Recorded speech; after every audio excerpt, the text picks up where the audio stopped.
तो कांग्रेस ने राम मंदिर के न्योते को अस्वीकार कर दिया और अब इसी को लेकर बीजेपी की प्रेस कॉन्फ्रेंस हो रही है। सुधांशु त्रिवेदी क्या कह रहे हैं, सुन लेते हैं। यह भी बहुत स्पष्ट था। याद करिए, कारगिल विजय दिवस 2004 के बाद 2009 तक नहीं होता था। क्यों कांग्रेस ने बहिष्कार किया था कारगिल विजय दिवस का? भारतीय जनता पार्टी के प्रखर प्रतिरोध के बाद आधे अधूरे मन से रस्म अदायगी के लिए 2009 के बाद शुरू किया और अब हम उसको गर्व के साथ मनाते हैं। जब मई 1998 में पोखरण विस्फोट हुआ अटल बिहारी वाजपेयी जी की सरकार के नेतृत्व में, कांग्रेस ने 10 दिन तक बयान ही नहीं दिया और फिर उसके बाद भी नकारात्मक प्रकार की प्रक्रियाएं, जबकि भारत ने पहली बार ये कहा था कि we have declared now we have become the nuclear state. कितना बड़ा ऐतिहासिक परिवर्तन था, परंतु उसके भी ये विरोध में खड़े हो गए। और तो और पूर्व राष्ट्रपति प्रणब मुखर्जी जी, जो आप ही की पार्टी के थे, उनके भारत रत्न समारोह का बहिष्कार कर दिया। इसी बहिष्कार के चलते हुए जनता भी क्रमशः उनको सत्ता से बहिष्कृत करती चली जा रही है, परंतु उनकी बुद्धि परिष्कृत होने का नाम नहीं ले रही है। आज जब अयोध्या में श्री रामलला विराजमान की प्राण प्रतिष्ठा होने जा रही है और उस समय एक बार पुनः कांग्रेस ने अपनी उसी प्रवृत्ति के अनुरूप, क्योंकि यह भारत के इतिहास का ऐतिहासिक पल है। यदि आजादी 800 साल की गुलामी के बाद हमें मिली थी 1947 में, यद्यपि कांग्रेसी कहते हैं 200 साल की गुलामी, हम कहते हैं 800 साल की गुलामी, तो ये 500 साल के संघर्ष के बाद भारत का वह स्वाभिमान उभर कर सामने आने जा रहा है जिसके की लिए सरदार पटेल ने कहा था सोमनाथ मंदिर की प्राण प्रतिष्ठा के समय कि जब जब भारत स्वतंत्र हुआ था तो सोमनाथ की अट्टालिकाओं ने आकाश को छुआ था। और उस अवसर पर यहां एक बात और स्पष्ट करना चाहता हूं, कांग्रेस अपनी प्रवृत्ति के अनुरूप है। मैं आप लोगों के सुलभ संज्ञान के लिए कोट करना चाहता हूं कि जब सोमनाथ मंदिर की प्राण प्रतिष्ठा हो रही थी तो जवाहरलाल नेहरू जी ने 24 अप्रैल 1951 को जाम साहब दिग्विजय सिंह, जो कि उस समय सौराष्ट्र के प्रमुख थे, यानी like technically the chief minister, और उन्होंने जब इनवाइट किया तो नेहरू जी ने क्या लिखा था मैं बताना चाहता हूं, इसलिए कि कांग्रेस उसी परंपरा में चली आ रही है। उन्होंने लिखा कि इस कठिन समय में समारोह के लिए मेरा दिल्ली से आना संभव नहीं है, पर आगे महत्वपूर्ण बात लिखी, इस समारोह के बारे में मैं अपने विचार साफ कर देना चाहता हूं। मैं इस पुनरुत्थानवाद से बहुत परेशान हूं।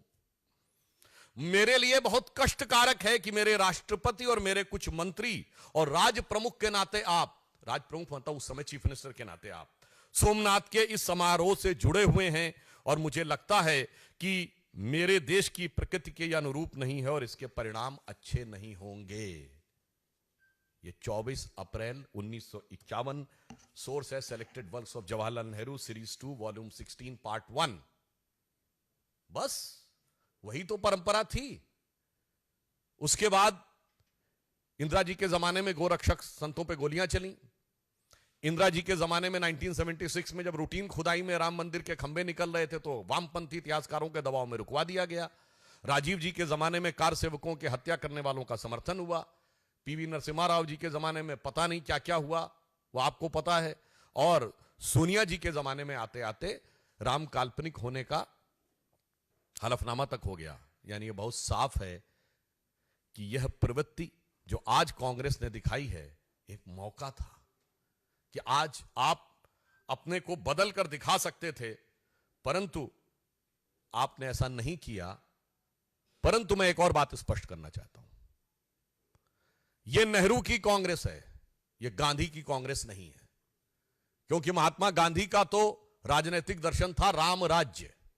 महात्मा गांधी का नित्य का भजन था रघुपति राघव राजा राम। महात्मा गांधी की समाधि पे लिखा हुआ है हे राम। और आज उस राम राज्य की प्राण प्रतिष्ठा का प्रारंभ हो रहा है, श्री गणेश हो रहा है, और आप उसके साथ नहीं खड़े हैं। इसका मतलब बहुत साफ है कि ये गांधी की कांग्रेस और नेहरू की कांग्रेस का अंतर भी अब बिल्कुल साफ हो गया है। और आज इस अवसर को जो इन्होंने अपने हाथ से गंवाया है, यह कांग्रेस के अंदर का भारतीय संस्कृति, हिंदू धर्म और हिंदुत्व के प्रति जो विरोध है उसको दर्शाता है। अब बताइए इससे ज्यादा क्या होगा कि श्री राम जन्मभूमि केस में जो बाबरी मस्जिद पक्ष के पक्षकार इकबाल अंसारी थे, उनको इनवाइट किया गया है। यह हिंदू धर्म की महान उदारता के परंपरा के अनुरूप है। गोली चलाने वालों को भी इनवाइट किया गया। बताइए वो आने को तैयार हैं जो मुख्य पक्षकार थे, मगर चंद कट्टरपंथी वोटों की तिजारत की गला काट प्रतिस्पर्धा में कांग्रेस और कांग्रेस गोत्र के सारे दल, कांग्रेस की परंपरा के सारे दल आज हाहाकार मचाने को तैयार है। मतलब आपने हिंदी में कहावत सुनी होगी ना कि मुद्दई सुस्त गवाह चुस्त। यहां तो मुद्दई साथ में आके खड़ा हो गया है, मगर इसके बावजूद इन लोगों के मन में अभी भी वह लोभ दिखाई पड़ रहा है। तो मैं कह सकता हूं कि एक कहावत होती है कि राम नाम कड़वा लगे और प्यारा लागे दाम, तो दुविधा में दोनों गए न माया मिली न राम। मैं स्पष्ट कर देना चाहता हूं, इस प्राण प्रतिष्ठा का बहिष्कार करके कांग्रेस पार्टी और कांग्रेस की परंपरा, कांग्रेस गोत्र के जितने दल हैं, उन्होंने यह स्पष्ट कर दिया है कि वो राजनीतिक दृष्टि से निष्प्राण तो होते ही जा रहे थे, अब उनकी प्रतिष्ठा भी समाप्त हो गई। श्री नरेंद्र मोदी जी के प्रति आपके मन में जो भी ईर्ष्या है, द्वेष है, इंफीरियरिटी कॉम्प्लेक्स है, उसको लेकर आप भारत के विरोध तक चले जाते थे, आज भगवान के विरोध तक चले गए। इसलिए मैं यह भी स्पष्ट करना चाहता हूं कि एक बार श्री राम जन्मभूमि ट्रस्ट ने जब इनवाइट किया था तो उन्हें सद्बुद्धि आई होती तो शायद वो अपने पूर्व कर्मों का परिष्कार करने के लिए आ जाते। वैसे कांग्रेस पार्टी के अंदर ही कई नेता इसका विरोध कर रहे हैं, क्योंकि शायद उनके मन में यह भी हो, वो जो एक पुराना भजन है ना, मैली चादर ओढ़ के तेरे द्वार पे कैसे आऊं, क्योंकि इतने पाप किए हुए हैं उन्होंने, परंतु आज उस पाप के परिमार्जन का अवसर था, वो भी आपने छोड़ दिया है। तो इसके लिए मैं रामचरितमानस की एक चौपाई कहता हूं कि आकाश से जल, मतलब जो बादल हैं, अमृत तुल्य जल क्यों ना बरसा दें। बेंत का जो वृक्ष होता है ना, उस पे फूल नहीं उगते कभी, बेंत पे फल और फूल नहीं आते, बैम्बू जिसको कहते हैं। उसी प्रकार विरंच अर्थात ब्रह्मा जी के जैसा भी आपको योग्य गुरु मिल जाए, फिर भी जो मूर्ख लोग होते हैं, इसे शब्दशः ना कहा जाए, मूर्ख लोग होते हैं, उनके हृदय में चेतना नहीं उत्पन्न होती। तो कहा गया है, जदपि सुधा बरसहि जलध, फूलहि फलहि न बेद, जो गुरु मिलहि विरंच सम, मूर्ख हृदय न चेत। इस कारण से उनके हृदय में यह चेतना नहीं आ पा रही है। परंतु मैं अंत में पुनः स्पष्ट करना चाहता हूं कि हर ऐतिहासिक अवसर का विरोध करते करते कांग्रेस ने आज भारत, भारतीयता के श्रेष्ठतम मूल्यों के प्रतीक भगवान श्री राम के मंदिर की प्राण प्रतिष्ठा का बहिष्कार करके यह दर्शा दिया है कि उनके लिए राजनीति, और राजनीति में भी कट्टरपंथ की राजनीति, हम किसी समुदाय की बात नहीं कर रहे हैं, कट्टरपंथ की राजनीति अधिक महत्वपूर्ण है और राष्ट्र के आदर्श और प्रेरणा कम महत्वपूर्ण है। इसलिए मैं यह भी कहना चाहूंगा कि भगवान राम वो आदर्श हैं जो सभी मत संप्रदायों के लोग मानते हैं। दुनिया का सबसे बड़ा बौद्ध देश थाईलैंड का राजा टाइटल होल्ड करता है, किंग रामा द 10th। सबसे बड़ा मुस्लिम देश इंडोनेशिया में प्रतिशत के हिसाब से भारत से ज्यादा रामायण होती है, सारे पात्र मुस्लिम होते हैं। लगभग 60% देश जहां नास्तिक हैं, वहां साउथ कोरिया की लेडी मानती है कि उसका वंश परंपरा भगवान राम से है। परंतु अफसोस की बात यह है कि यहां पर जो लोग अपने को गांधी का स्वयंभू उत्तराधिकारी कहते हैं, वो इसके विरुद्ध खड़े हैं। अफसोस की बात यह है कि आज तक उन्होंने अपने बाकी कर्मों के लिए कभी माफी नहीं मांगी है, मगर यहां पर उनको विरोध नजर आ रहा है। तो इसलिए मैं स्पष्ट रूप से कांग्रेस से कहना चाहूंगा कि आप इसके द्वारा यह साफ स्पष्ट कर दीजिए कि अब आप अपने पुराने बयान पे कायम हैं कि नहीं, श्री पीवी नरसिम्हा राव ने दिसंबर 1992 में कहा था ना, वह तथाकथित मस्जिद दोबारा बनवाएंगे, वो बयान से तो बहिष्कार किया नहीं, अपना विड्रॉ किया नहीं, और इससे विड्रॉ कर रहे हैं। यह दर्शाता है कि कांग्रेस के अंदर की मूल प्रवृत्ति क्या है। धन्यवाद।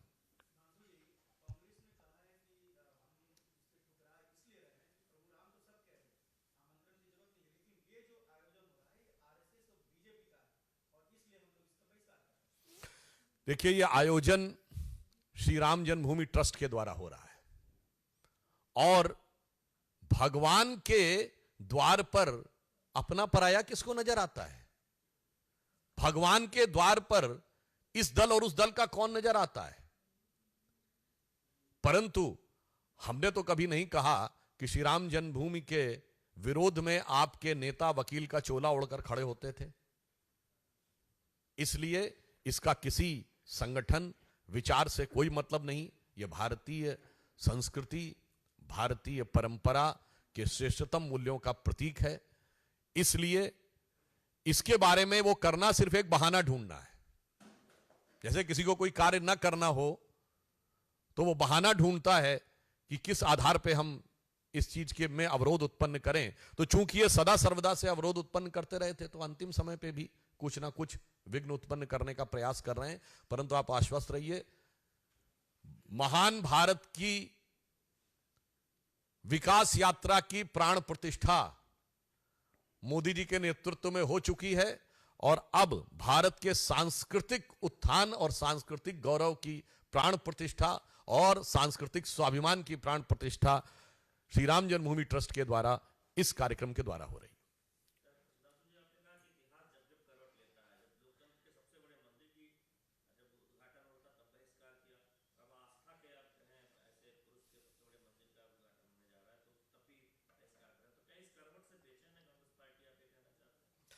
देखिए, ऐसा है कि एक चौपाई है, सकल पदार्थ हैं जगमाही, कर्महीन नर पावत नहीं।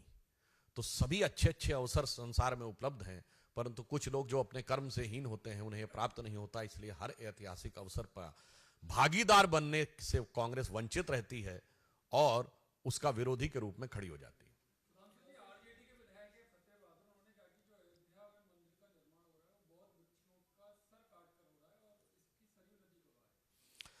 देखिए, ऐसा है कि कुछ लोग चंद विदेशी इतिहासकारों के द्वारा पढ़े गए इतिहास के से उनके दिमाग इतने भरे हुए हैं कि उसके लिए क्या कहा जाए।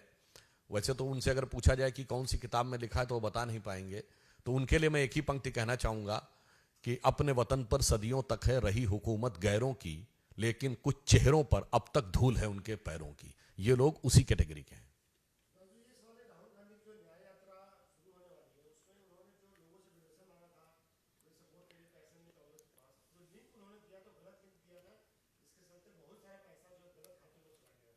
देखिए, यही तो प्रॉब्लम है, कांग्रेस सत्ता में रहे या प्रतिपक्ष में रहे, वो खातों का लिंक जो है हमेशा गलत ही होता है। यहां से दिया जाता था, पता नहीं खाते विदेश में होते थे, वहां पहुंच जाता था। वो नेशनल हेराल्ड का दिया गया हो, कौन से खाते में पहुंच गया जाके। तो इसमें कोई आश्चर्यजनक बात नहीं है।